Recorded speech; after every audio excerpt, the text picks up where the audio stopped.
Assalamualaikum warahmatullahi wabarakatuh. Pada kesempatan kali ini, kami akan mempresentasikan tugas kelompok untuk CLO1, yang dimana kami diminta untuk melakukan investigasi dan evaluasi dari suatu kasus insiden kebocoran data yang dialami oleh penyelenggara sistem elektronik.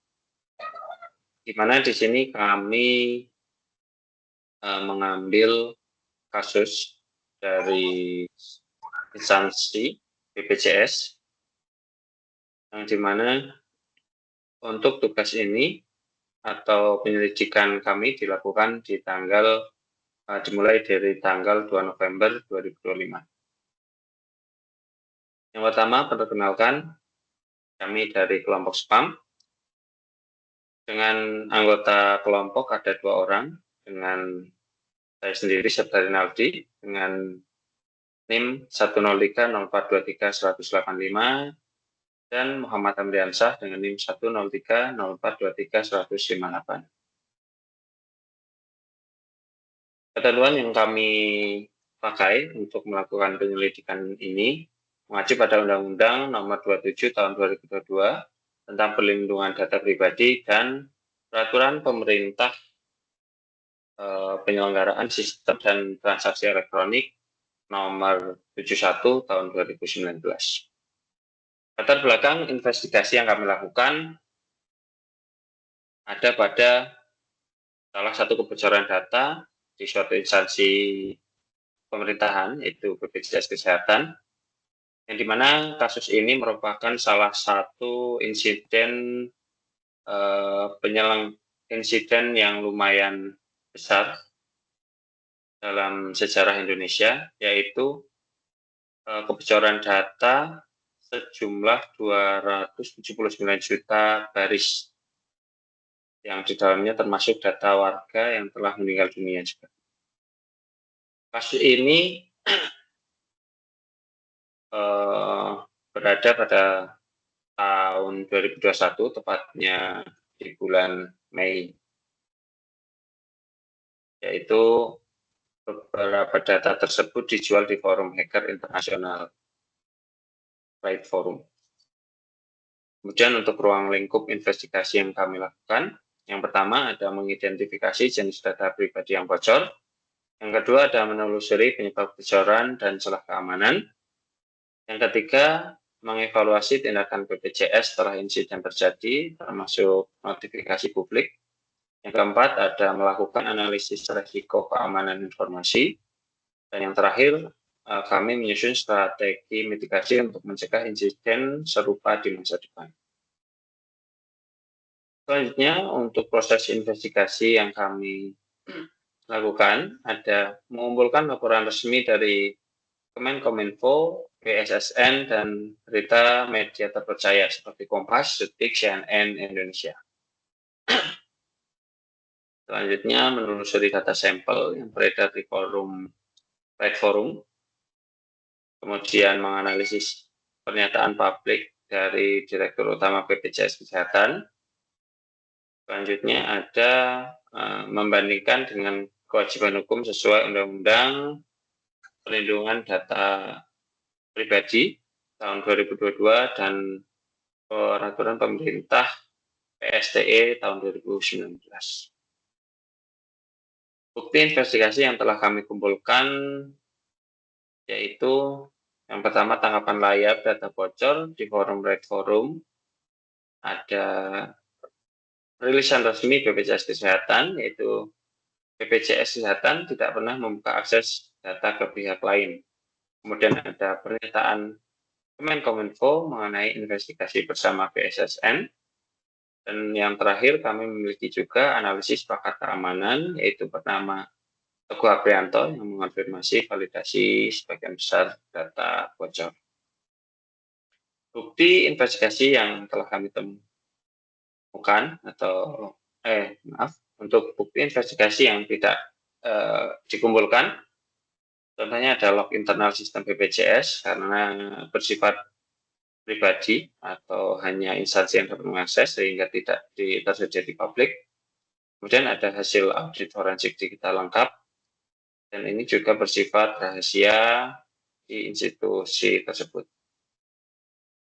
Untuk orang yang diwawancarai, tidak ada wawancara langsung, kami hanya mendapatkan data yang diperoleh dari sumber resmi dan publikasi media. Untuk pernyataan publik, ada BPJS menyatakan bahwa mereka melakukan audit internal dan koordinasi dengan BSSN dan Kominfo. Namun, tidak ada bukti pemberitahuan resmi kepada setiap subjek data pribadi seperti yang diwajibkan pada Undang-Undang Perlindungan Data Pribadi.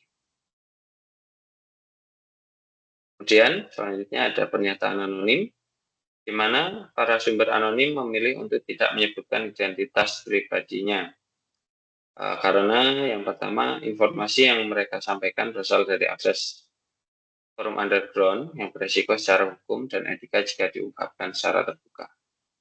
Yang kedua, tujuannya adalah memberikan bukti awal dan verifikasi independen terhadap validasi data yang bocor, bukan untuk keuntungan pribadi. Silakan Mas Amri untuk melanjutkan pembacaannya. Ya, selanjutnya hasil dari temuan investigasi yang kami lakukan. Di sini ada ringkasan bukti tertulis dan digital, di mana data bocor mencakup NIK, nama lengkap, alamat, tanggal lahir, status keluarga, gaji, dan status keanggotaan BPJS. Kemudian ada sumber kebocoran diduga berasal dari akses IP publik yang tidak terlindungi dengan baik atau lemahnya konfigurasi database. Selanjutnya ada data tersebut terbukti valid untuk sebagian sampel berdasarkan kecocokan NIK dengan data Dukcapil. Kemudian ada ringkasan bukti saksi. Di sini ada Teguh Aprianto sebagai pakar keamanan cyber menyatakan data yang bocor memiliki struktur identik dengan data peserta BPJS, mengindikasikan adanya celah keamanan pada API publik. Kemudian ada dari Kementerian Kominfo dan BSSN mengonfirmasi data yang bocor mirip dengan data BPJS Kesehatan dan melakukan audit bersama. Kemudian BPJS Kesehatan merilis resmi pada tanggal 27 Mei 2021 mengakui sedang melakukan investigasi internal dan berkoordinasi dengan pihak berwenang. Selanjutnya ada sumber anonim komunitas cyber, di mana di sini dia menyediakan bukti file data bocor berformat CSV dari forum Right Forum yang valid dan cocok dengan data publik. Kemudian ada fakta yang ditetapkan. Pertama, data pribadi peserta BPJS bocor dan beredar di forum publik. Kedua, BPJS tidak memberikan pemberitahuan langsung kepada subjek data. Ketiga, BPJS melakukan koordinasi dengan BSSN dan Kominfo untuk investigasi lebih lanjut. Dan keempat, tidak ada transparansi penuh mengenai penyebab teknis kebocoran data. Adapun fakta yang tidak dapat kami buktikan, yaitu belum ada konfirmasi resmi mengenai metode peretasan yang digunakan, dan tidak diketahui apakah data bocor berasal dari pihak internal atau eksternal. Dari investigasi kami menganalisis resikonya. Pertama, ada aset penting, yaitu database peserta BPJS berisi NIK, alamat, data kesehatan, sistem API dan server aplikasi, akses akun internal pegawai, backup dan penyimpanan cloud. Risiko utamanya yaitu kebocoran data pribadi akibat akses yang tidak sah, penyalahgunaan data untuk penipuan atau pencurian identitas, serta kerusakan reputasi lembaga dan hilangnya kepercayaan publik terhadap BPJS. Kemudian sanksi hukum dan administratif karena pelanggaran Undang-Undang PDP. Adapun celah keamanan, vulnerabilities, yaitu autentikasi lemah pada API publik, enkripsi data belum menyeluruh, monitoring aktivitas server yang tidak optimal, serta minimnya kebijakan kontrol akses berbasis peran RBAC. Adapun ancamannya, yaitu pertama ada peretasan hacking dan eksploitasi API, kemudian ada data scraping, kebocoran dari orang dalam atau insider threat, serta serangan sosial phishing. Adapun dampak dari risiko yang terjadi, ada data pribadi jutaan peserta terekspos publik, hilangnya kepercayaan masyarakat terhadap BPJS, gangguan operasional sistem layanan kesehatan nasional. Kemudian mitigasi keamanan akibat kebocoran data tersebut.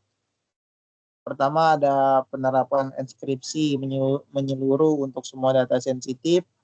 Ada audit dan monitoring log system secara berkala dengan security information and event management. Selanjutnya ada penerapan kontrol akses berbasis peran RBAC. Kemudian ada pengetatan endpoint API dengan tokenisasi dan firewall API gateway. Kemudian ada kebijakan bridge notification yang mematuhi Undang-Undang PDP pasal 46 maksimal 3 kali 24 jam.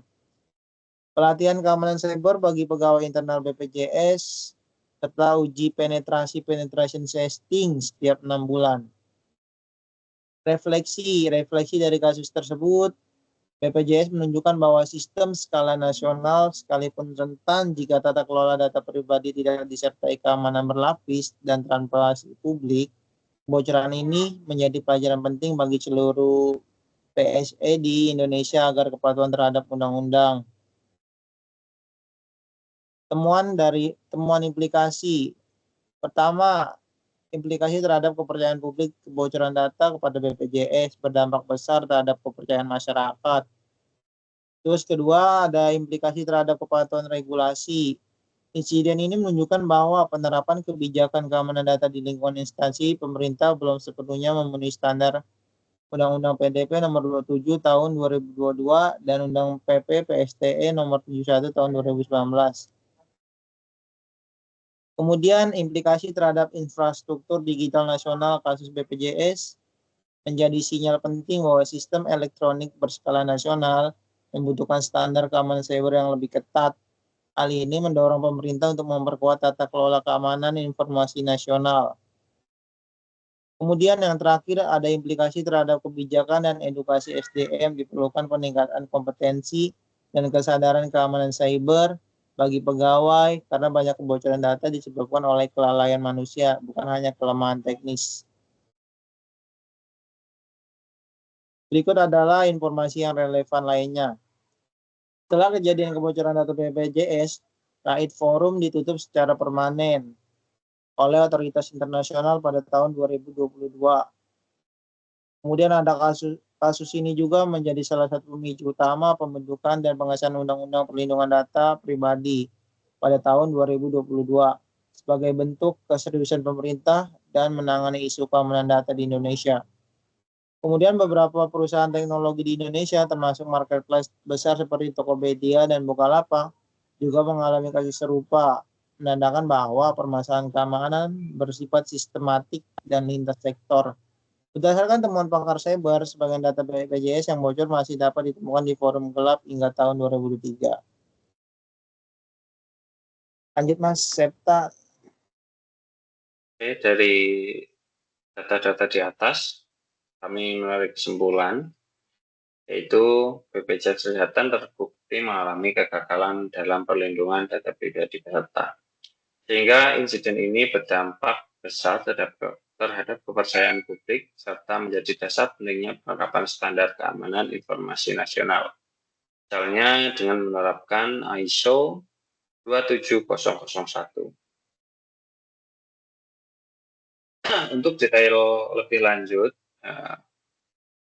kami merekomendasikan formal action, yaitu audit menyeluruh oleh pihak independen, BSSN dan Kominfo, implementasi kebijakan keamanan cyber berbasis ISO atau IEC 27001.